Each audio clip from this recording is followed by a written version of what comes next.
Hello, today I'm going to be talking about the Tain, an Irish epic. First, I'd like to talk about the origins of the Tain. It comes from the Ulaid, which are the early people of Northern Ireland.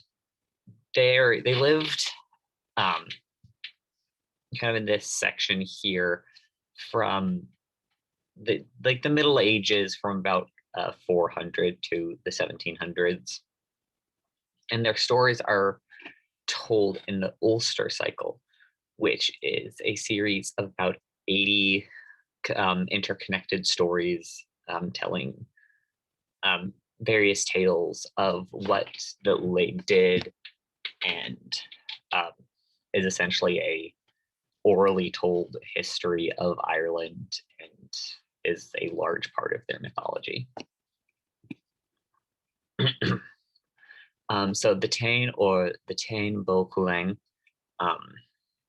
is pretty much the longest and one of the most important stories in the Ulster cycle.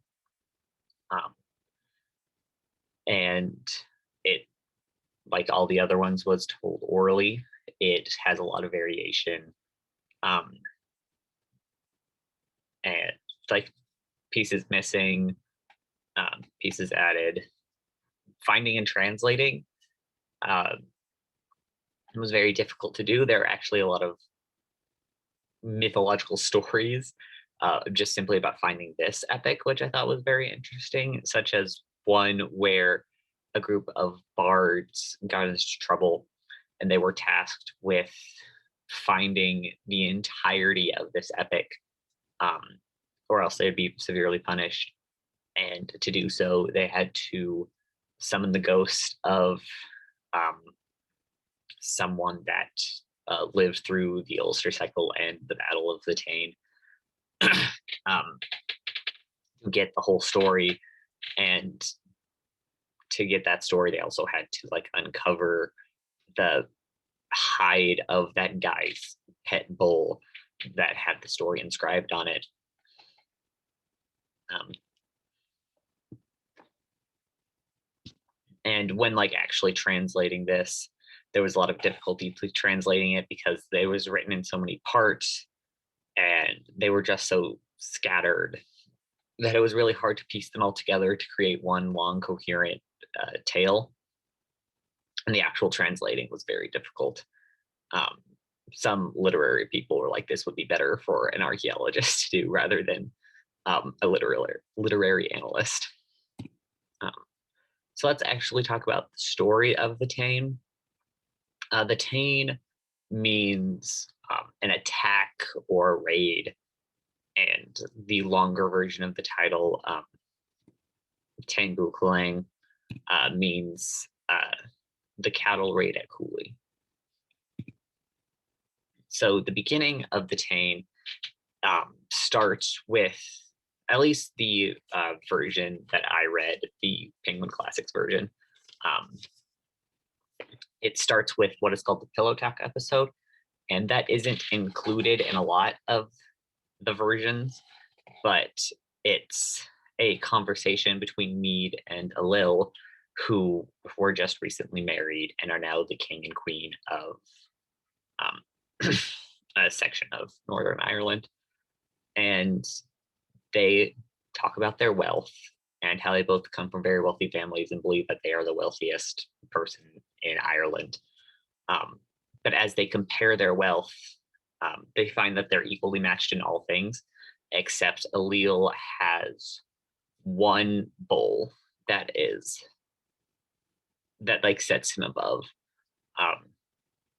And Mead doesn't like this, as she previously thought that she was the wealthiest and doesn't want to be subservient to her husband. So her solution is to find a bull that can match Alil's bull. So she sends for her messenger, and the messenger comes back saying that there is definitely another bull that matches Alil's, and that's Don Culang, who belongs to the king in Ulster, Bear Macficna. And so she sends some messengers to go ask him for the bull, um, to like borrow it so the bull can act as a stud for some of her cattle for a couple years and then send it back. And at first, the king agrees and he says, yes, you can take my bull in exchange for all these things you've offered me. Um, but then one of the king's messengers hears one of Mead's messengers talking later, and they're saying, well, it's a good thing that he agreed, because if he hadn't, we would have taken the bull anyway. Dermak Fikna gets very offended by this and says, no, you can't have the bull anymore, because I won't accept that you would attack me to get this bull. And so, of course, since Mead is now not getting the bull, she declares war on Ulster. And there's a section that is just assembling as thousands upon thousands of troops across Ireland. There's a note in my version that it would have been physically impossible to get as many people as is described in the story.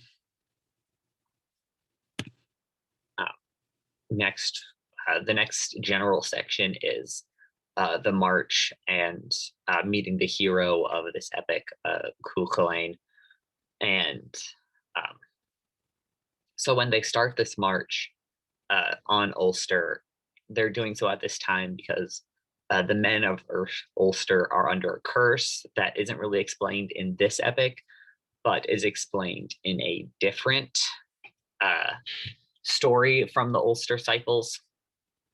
Came from a curse from a goddess, and it essentially lays all the men low and they can't really do anything. And so they're going to be marched on. The march has like very specific, there's like 3 pages of just listing where they go and the route they take, which kind of reminds me of the Aboriginal stories about the crocodile moving across Australia, the koala coming out and seeing the landmarks. So reminder of another epic in a dream time.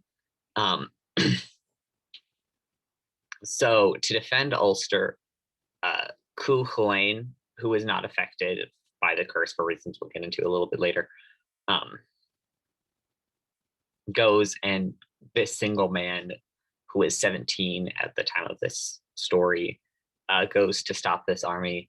And he does so by setting trials for them that no other man could possibly do. He cuts down a tree in one swing and with one arm, one leg, and one eye, ties it into a hoop and forces it from the thin to a thick part of a stone pillar.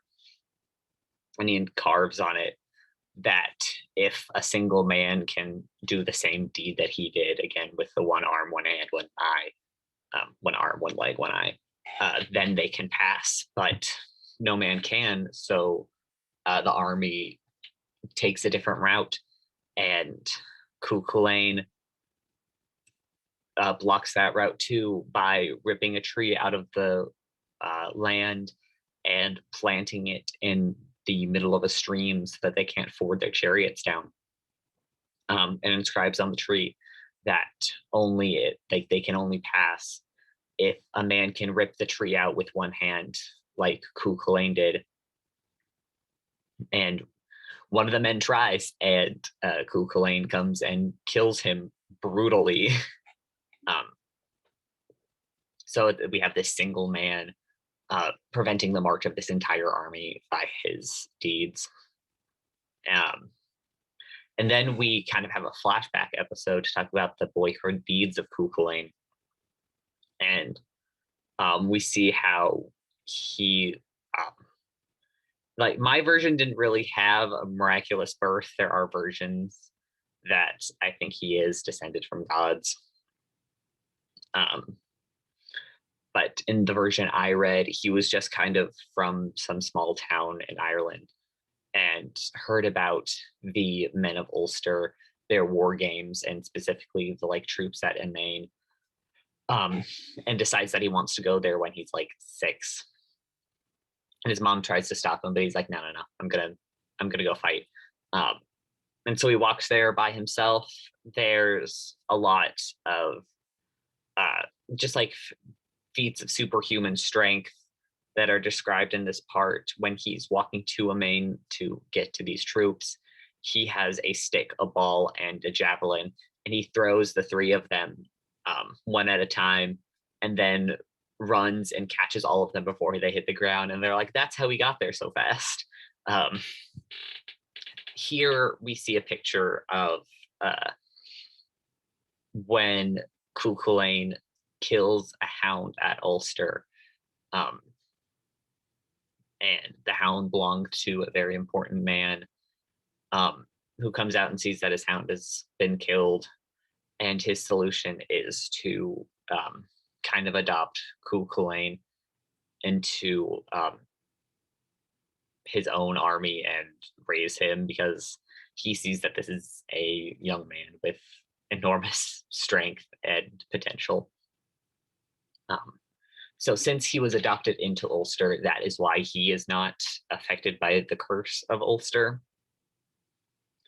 Um, and then we have a lot of other stories about, like, he has to sleep a certain way with his head and his feet on the same level, and he is not to be disturbed when he sleeps, because one time someone tried to wake him up and he just punched directly through their skull.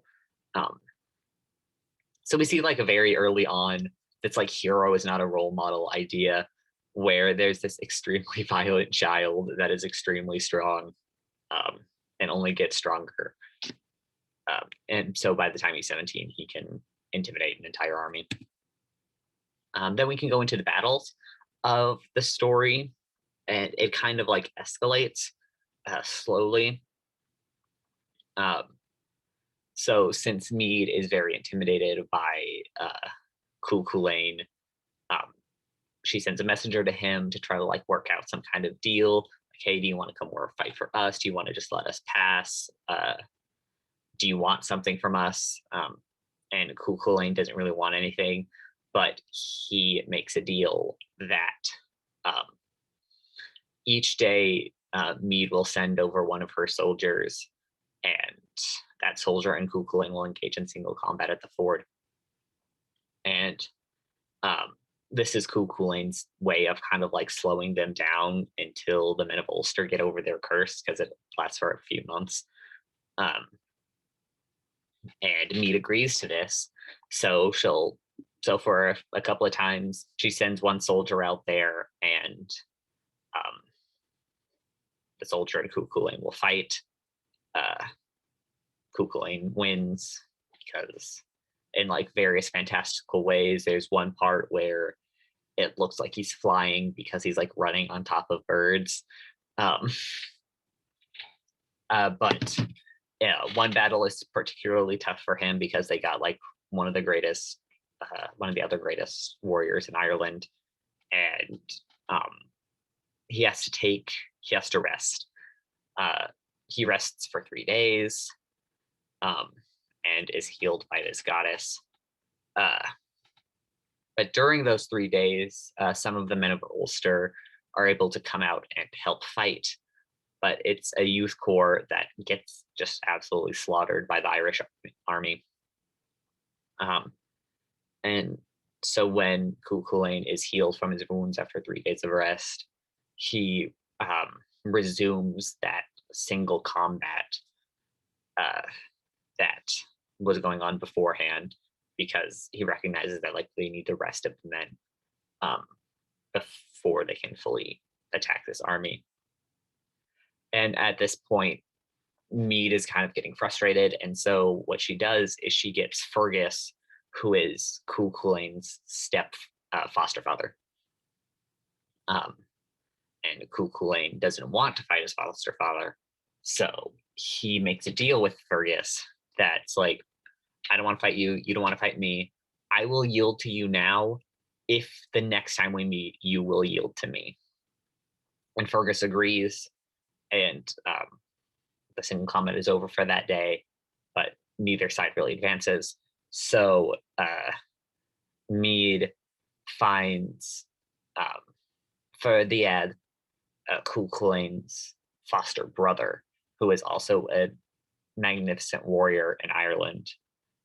And like she brings him to her and says, "I want you to fight Cuchulain," and he initially refuses, but she implies that it would be very shameful for him not to fight, and she bribes him with marrying her daughter and immense wealth. And so for the ad eventually does agree to fight Cuchulain. And they have a 4-day long battle where they gradually go closer and closer. Each day, one of them is like, you get to like, what weapon are we going to use? Then we'll respond, well, I chose yesterday, so now you get to decide. It starts with very long range. They get closer and closer until the final day. Cuchulain says, well, I want to engage in forward combat. So they're fighting in the river. And Third the ad knows that no one has ever beaten Cuchulain at this. And it's another, and each day they're getting bloodier and bloodier, and they're resting at the night during the night. And whenever each one of them is cared for, they make sure the other one is cared for in the same way, so that when one of them wins, it's not because like, oh, you just got better doctors to care for you. When they win, it's actually because they were the better combatant. But on the final day, they fight in the river. It's extremely close, but Cuchulain does eventually kill his foster brother and mourns immensely for him, and is nearly dead from exhaustion. And so he has to go and rest. But by that time, the men of Ulster are there, and the full-on battle commences. And so for a while, it's the battle between the Irish and the Ulster, where Cuchulain is just kind of watching while he's waiting to get his strength back. And by the time he does, it looks like the Ulster's about to be beaten, but Cuchulain goes into the battle and finds Fergus, and says, it's time for you to make good on your deal. And Fergus agrees and surrenders. Cuchulain goes on to find Mead in a very vulnerable position, and he could have easily killed her, but agrees not to, and actually helps her to leave. And so the Irish surrender the battle and retreat. But Don Culang, the bull they were fighting over, is sent over to Mead's kingdom, where Allel's bull is there. And the actual final battle of the book is the battle between these two bulls, which lasts for several days, and ends with Don Culang killing Allel's bull, and then going home, dropping pieces of the other bull's body along the way until he gets home and then dies from exhaustion. And this this mutual death of the bulls results in a peace between the Ulster and the Irish for many, many years. So how does the Tain actually work as an epic? The parts that I found work, I think it's very much an epic.